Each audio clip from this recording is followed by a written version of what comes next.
السلام عليكم متابعي قناة King Sport.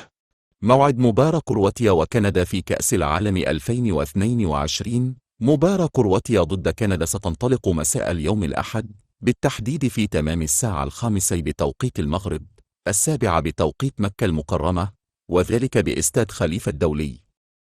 القنوات الناقلة لمباراة كرواتيا وكندا في كأس العالم تنقل شبكة بي إن سبورتس مباراة كرواتيا وكندا عبر قناة بين سبورتس HD 1 ماكس.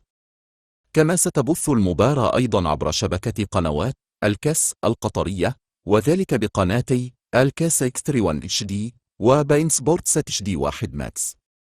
معلق مباراة كرواتيا وكندا: سيتولى أحمد البلوشي مهمة التعليق الصوتي من خلال قناة بي إن سبورت ماكس 1، فيما سيتولى الثنائي هيكل الصغير خالد حدي مهمة التعليق الصوتي أيضا، ولكن من خلال قنوات الكاس إكسترا 1 الكاس إكسترا 2.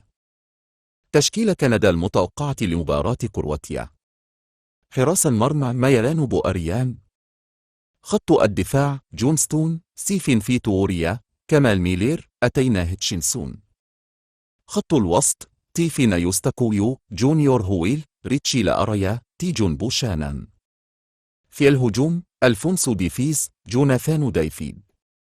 تشكيلة كرواتيا المتوقعة لمباراة كندا: حراس المرمى ليفا كوفيتش، خط الدفاع سوسن لوفرين جفارديول جورانوفيتش، خط الوسط مودريتش بروزوفيتش كوفاسيتش، خط الهجوم بريزيتش كراماريتش فاليسيتش.